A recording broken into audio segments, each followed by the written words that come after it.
Hey, what's going on YouTube? It's Pyromancer here, and welcome back to my channel. I hope you're all having a wonderful day, morning, evening, afternoon, whatever time it is, wherever you are in the world.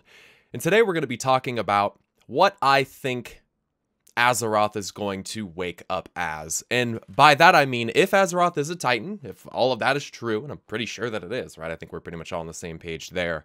What kind of Titan is she going to be when she wakes up? And that's something that I've wanted to discuss for a while now. And I want to preface this video by saying that it's one of those ones where there's not going to be a lot of visual stuff going on, so you could probably just turn the video on and listen to it in the background. I know that's what a lot of you like to do anyway, especially with these longer videos, so that's what I'd recommend. Anyways, you guys, enjoy. I have a little bit of a bias of what I want to happen because of the characters that I like in the game, and also what I think is pretty actually likely to happen. Now, keep in mind that this is all speculation, it's just a theory. And so it could be right, it could be wrong, and it's probably going to be a long time until we figure that out. So I think that the basic premise that we need to kind of acknowledge before we even move forward is that there seems to be approximately 3 different groups that have their own design for Azeroth, right? So you have Sargeras, you have the Titans, the Pantheon, and then you have the Old Gods apparently, right? Now, the thing about this is that 2 of them share very, very similar goals, and this is really not something that many people have acknowledged or really talked about at all. Bellular has touched on it in one of his videos where he makes a note that Archimonde is carrying an item that pretty much links the Legion to the Nightmare. And I don't know if you guys know this, but Gul'dan, the topper for his staff, actually the flavor text for that particular artifact power item describes that it had a very strong connection with the Shadowlands, and because of that, it was a very powerful instrument in the hands of the Legion, and Gul'dan and his masters. Now, this is showing a relationship between the Legion and between the Old Gods. Before we jump too much into that, we need to talk about the Pantheon. What is the Pantheon doing? Well, when the Pantheon arrived, there was a layer of diseased flesh covering the world, caused by the Old Gods, and they sent their Titan Forged in that they crafted from the crust of the earth that the Old Gods had infected already. Interesting. They crafted these Titan Forged to go in and fight them. Now, they also embedded giant colossal machines into the world, the Forge of Wills and the Forge of Origination, one of which was meant to shape the energies of the world, right? The Forge of Wills. It was also used to craft new Titan Forged. A lot of people don't know this, but in Chronicle it actually describes that they're pulling on the very life essence of the World Soul to do this. They're actually pulling from the World Soul in order to achieve this and craft their Titan Forge. Energy must come from somewhere, and I think this is a large misconception, is that Titans can just craft things out of nothing, and I don't think that's true. I think that they definitely need a material. They need something tangible in order to manipulate it, to order it, right? The Titans built the colossal Emerald Dream, which serves as an evolutionary kind of stepping stone for Azeroth. It exists tangentially linked side by side with Azeroth, but is apparently outside of reality. I'm of the opinion that the Emerald Dream is on a moon, potentially on Elunaria. This is why Freya bound the Wild Gods atop the highest peak on Azeroth, because the shortest distance between point A and point B. Anyway, let's move on. We would assume that the Titans and their machines and their ordering, they're trying to birth a being of the arcane, of order and all of these things, correct? But I think that Azeroth is more than that, and I think that that's where the issue comes in. I think that Azeroth might also be light. Very, very potent, powerful, blinding light at the core. Now, she is, as far as we understand, still in a World Soul form. But the thing is that that World Soul seems to be able to feel agony, pain, fear, right? These things that the Titans generally don't associate themselves with. So Azeroth has traits that, if we are to understand this correctly, the Titans would likely rid her of those traits if they could. They would order them out, take away the fear, take away the doubts, right? We see this very well illustrated in how they treat things like the Shah. And they treat pride and hatred and those types of things as ailments that need to be fixed. And so they have put in place these mechanisms, these machinations, in which they can expel those negative emotions. and negative traits from creatures. They consider it insidious, almost like a plague, and thus they try to eradicate it. So why would they not do the same thing with the World Soul? Try to order her in a fashion in which they don't have to worry about that. Now, this is where the question of what does the Emerald Dream for the Titans actually mean? Well, in my opinion, it's very possible that the Emerald Dream is literally crafted the way that it is, not only as a refuge for life, untainted, ephemeral, spiritual life, but also to make it so that the world soul of Azeroth is always dreaming about life. Always. It's always flowing through her mind. Why would they want to do that? Well, the Titans have this oath to protect and cultivate life wherever they can and keep it from dying. But see, this is a problem. We've discussed this many a time. You can't have life without death. It's not going to work that way. It's not how this gets to work. You cannot create a universe where things are infinite living, which is how it's described in Chronicle as the Great Dark Beyond, an infinite living realm. Here's the issue, is that Argus, the Titan of Death, the Reaper with his scythe and all of these things, can only be stopped by one force, and that is time, aman'thul. The only thing that you can do to push death away is get more time, right? You're buying time, but you're inevitably going to fall to darkness. You will be consumed by death. And this is the Pantheon's error in their ways. They're trying to design this world soul that wants to nourish and cultivate and be all of these things without the duality, the yin and the yang, the night and the day, the hot and the cold. If we had no sun, we would all freeze to death. If the sun was up all day every day, we'd burn to death. There must be this duality, right? In the sunlight, you cannot look out and see the stars. But at night, when the sun has gone down and you're only shown pale moonlight, you can see the stars, right? So there's this duality of blindness in all things. And I don't think the Pantheon is considering that duality because they're not willing to consider death and disorder. They're willing to craft out of order and life and light, but they're not willing to do the opposites of it, including void. And as scary as void is, it's a necessary component to the universe. Now, here's the thing, is I think that death feeds the void. In order for the void to consume, things must die. And if they don't, well, the void gets really hungry. And the void starts to try to eat anything it can because it's literally just starving. Now, we have a whisper from, I believe, the puzzle box of Yogg-Saron, which says, "The void sucks at your soul. It is content to feast slowly." This illustrates to you that the void's not in any rush. They're not in a hurry. The void's totally okay with just slowly consuming things as they die.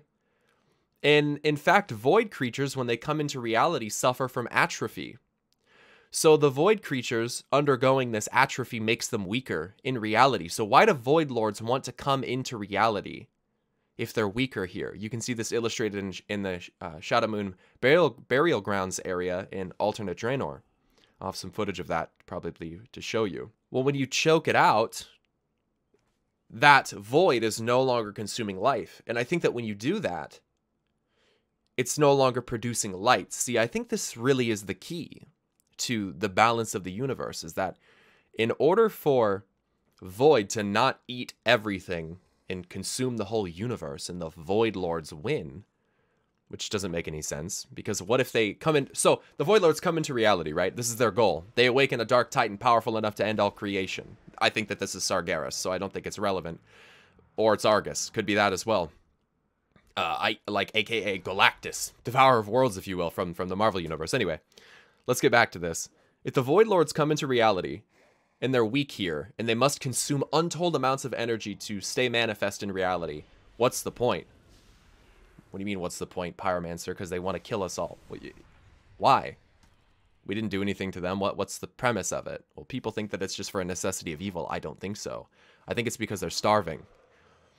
If that is a thing, and they actually want to come into reality, after they consume and destroy all of reality, then it's all void anyway.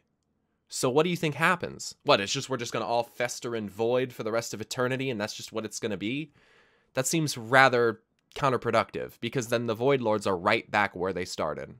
Don't you see? But I think the premise is that death needs to inherit this world, and at the end, it will. That's what we're starting to see introduced in BFA. Death is starting to become a very prevalent and very relevant thing, right? It's very important going into the thematical nature of BFA. It's what we're already seeing. Now let's go to Sargeras and the Old Gods. Now what about them? Well, there are more links between the Legion and the Old Gods than one may realize. In fact, there are quite a lot. I'll give you a couple basic examples and let you just kind of think about them. Have you ever seen the Legion fighting Old Gods? I haven't. Have you ever seen an Old God-infested demon, with the exception of Xavius, who willingly accepted power from N'Zoth and from Ashara? Have you ever seen a demon get infected by the Old Gods? I haven't. Have you ever seen Sargeras or any member of the Legion directly intervene on the plans of an Old God?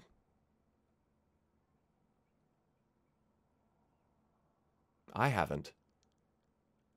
Isn't it interesting that every time we're not fighting the Legion, we're fighting the Old Gods? Isn't that weird?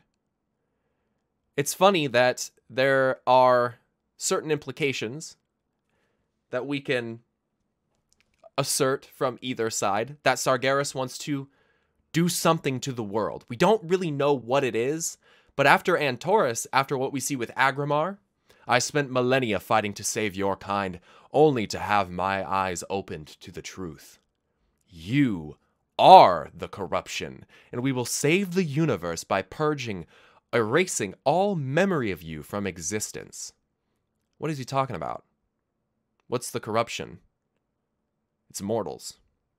We are the corruption. Not old god mortals. Not humans and dwarfs and gnomes. All mortals are the corruption in their eyes. Why? What is it about us that makes us corruption to Sargeras and the Legion? We'll talk more about that in the future. But I want you to ponder that. What about mortals makes us such an issue? At the end of the Stone Core dungeon in Cataclysm, we can see Twilight cultists hoarding around this lava magma at the bottom of the Temple of the Earth. This is also where Deathwing goes down into Deepholm to recuperate from his wounds. And this is where they did the Elementium plating and everything. If that's what I believe, that's the plating that they put on him. From the earth he draws strength, our earth, our strength. And that is a quote from the Old Gods from Il'gynoth. I think this could be talking about Deathwing. We also did randomly see another NPC of Deathwing just pop up in High Mountain out of pretty much nowhere. I believe that was in 732. It might have been in 735, but I don't quite recall. We see the Legion working with the Old Gods in Val'sharah. And a lot of people say, oh, you know, work with your enemy to attain your goal, like Illidan, right? That's possible. That is possible. But I think that Sargeras has been working more closely with the Old Gods than we realize. The Old God corruption in the Emerald Dream comes from the Rift of Aln, which bleeds into the Twisting Nether. The Twisting Nether essentially is the domain in which the Legion rules, right? They come from the Twisting Nether, they regenerate in the Twisting Nether, all of these things. They're very closely associated with it, so it makes sense that Archimonde would have some type of connection with the Old Gods in N'Zoth via the Rift of Aln. That is possible. Whether that is collaborative with Xavius or Queen Ashara, whatever you want to go with, I think that they do have a plan together. I think that there is a reason why Illidan had his eyes burned out. I think it's more so than just seeing the truth. I think that Illidan might have gazed upon the true power of the Legion. In fact, we're pretty damn sure that's what happened. And that true power was the World Soul of Argus. The reason I say that is towards the end of Antorus, Velen says this may be the one place in the whole universe sacred to the Legion. Demons would sooner pluck out their eyes than to gaze upon it. And he's talking about the World Soul of Argus. Why would they do that? Illidan says immediately after, who can imagine such a sacrifice? And that's the thing. People think that Illidan's being coy, right? He's being a jokester, but I don't think he is. I think he's talking about it because he looked at it long ago when Sargeras showed him how the demons were coming back. This is why Illidan asserts that we must take the power from the Legion, the World Soul of Argus. We have to handle it. Handle it! Many whelps! Handle it! We have to take care of that. Otherwise, they're going to keep coming back. Illidan, if anyone, should know where the demons really come from. And Illidan is pretty fucking sure that it's because of Argus the Unmaker. Back to the old gods. In the Stonecore dungeon, like I was saying, the leader of the Twilight Hammer cultists in there says, the world will be reborn in flames. Right? Loken, back from Ulduar, when you kill him in the Halls of Lightning, he says, do you not see where this path leads? Right? My master has shown me the future, and you have no place in it. Mortals, you have no place in it. He even addresses you as mortals when you come in.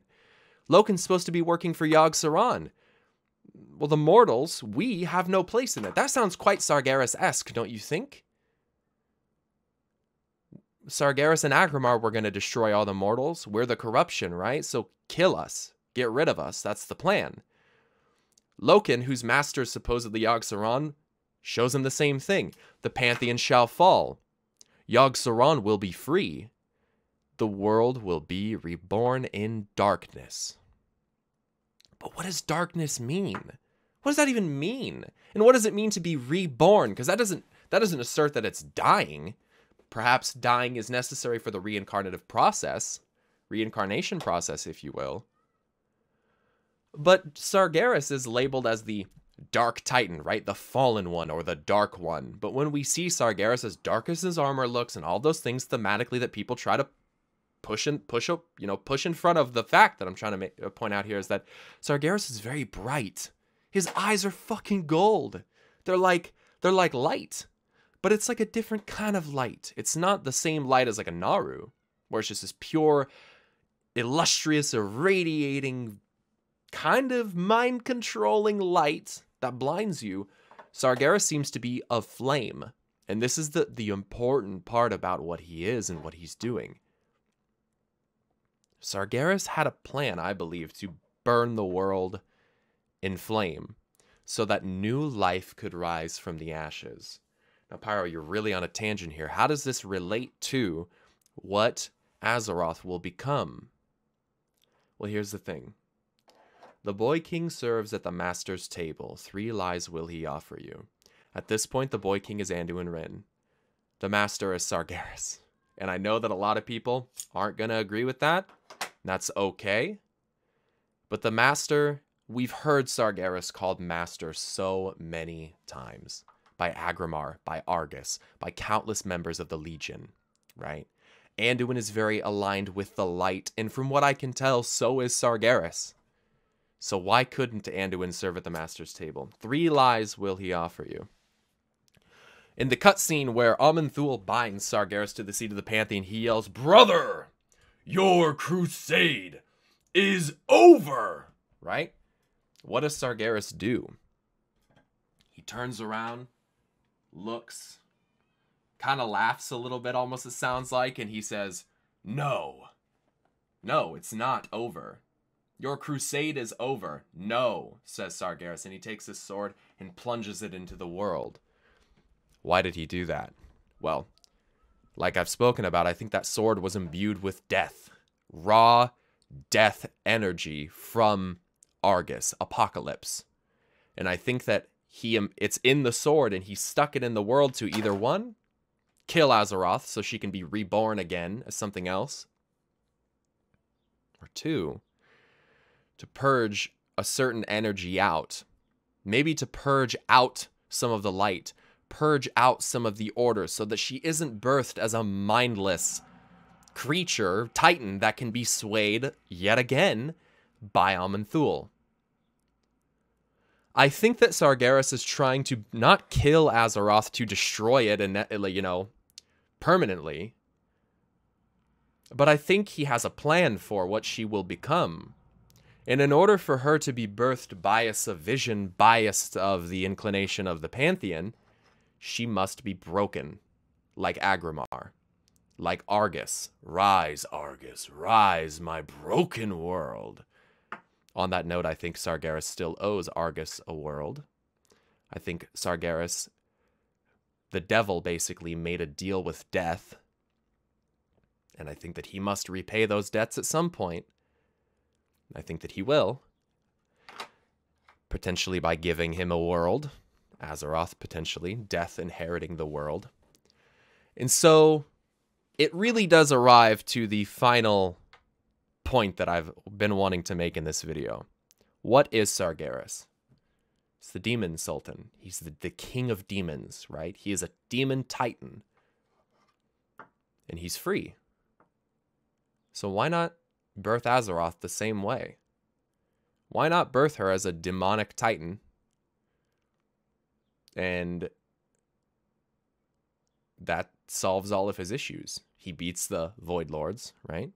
He foils the plans of the Pantheon. And he allows for death to be a part of the natural cycle. Before we get a bunch of Sargeras did nothing wrong, of course Sargeras did things that were horrific. Slaughtering entire populations, if you will. But if you read Chronicle intently, as a lot of people do not, it really focuses on the fact that Sargeras liked to go to mortal worlds. And he liked to go to worlds that were already ordered by the Pantheon. And when you correlate this to the old RPG lore, the original story was that Sargeras had a big qualm with Aenar, life. There was an issue, something that they were arguing over. They didn't agree upon something. Now, what would life and essentially the devil argue about? Death, right? It's the eternal conflict. Death is eternal. Only death is eternal. Deathwing says it. Yogg-Saron says it. We've heard it multiple times. They're fighting over death. They're fighting over Argus. People don't think he's that much of an importance in the story. I'm sure that he is. Not as important as Azeroth, but very, very important. And Sargeras is willing to do what the other Titan Pantheon members are not. They're willing to allow death to be a part of the... He's willing to allow death to be a part of the cycle, and the others are not willing to do that.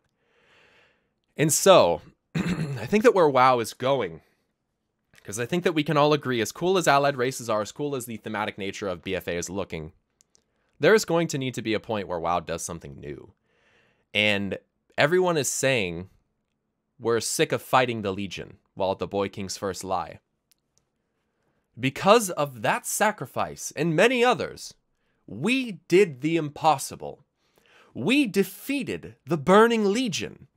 No, you didn't defeat the Burning Legion.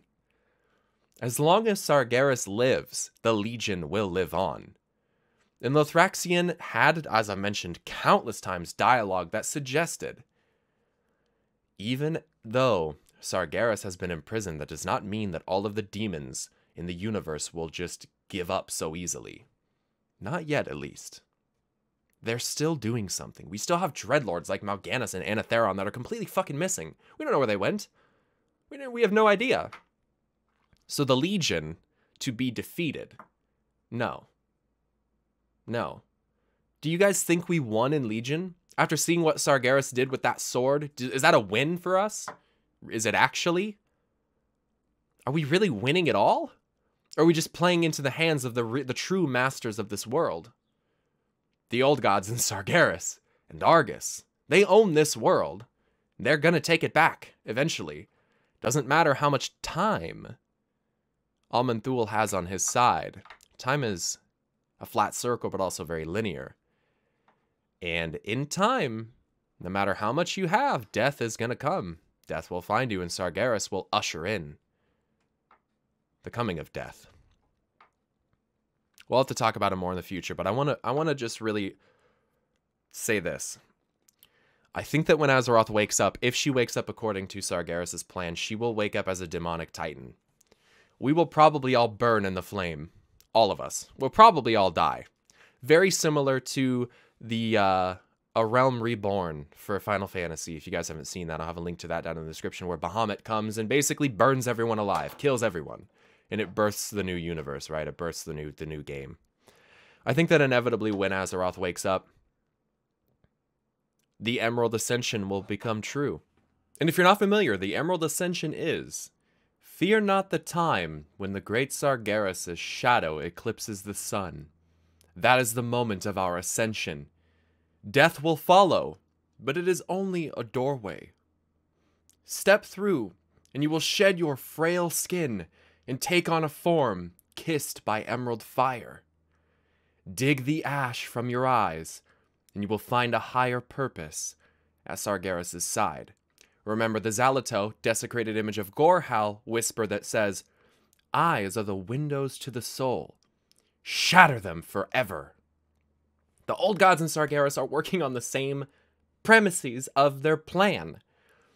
And when it says you will shed your frail skin and take on a form kissed by emerald fire, that is ascension to demonhood, to becoming demonic. The Legion doesn't fail. They don't. But then again, neither do we. So it's tough to make the call.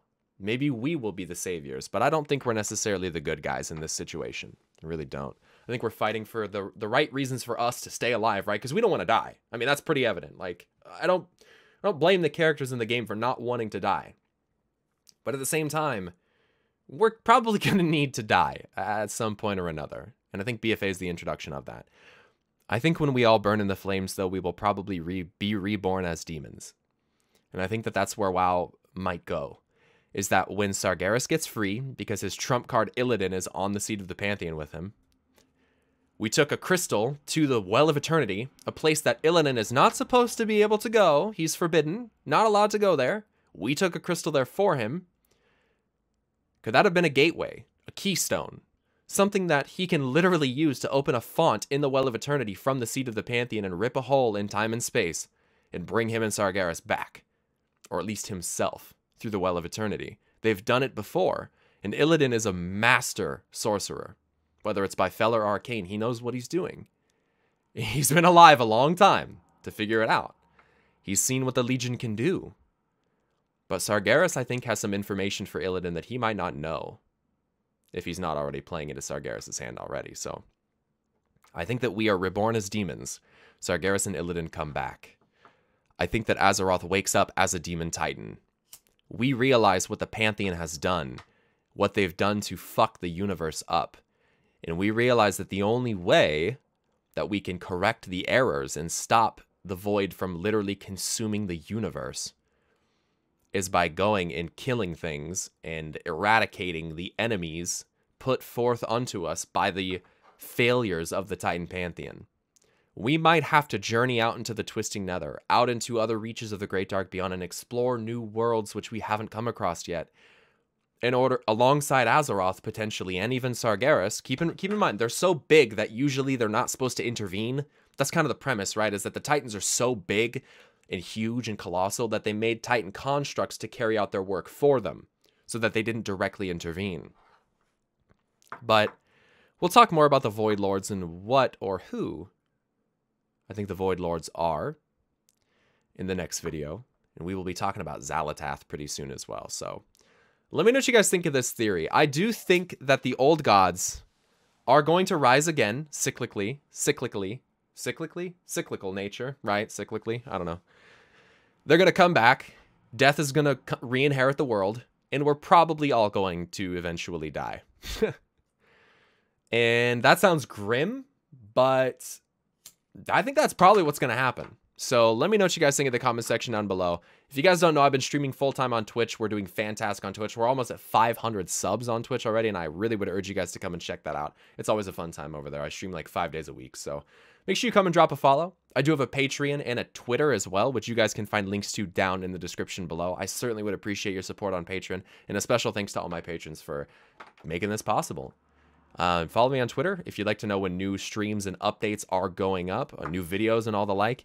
And the last thing is I do have a Discord, which most of you are probably already in. Well, not most of you, but some of you will be.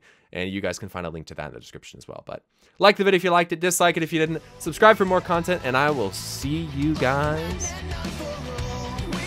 later.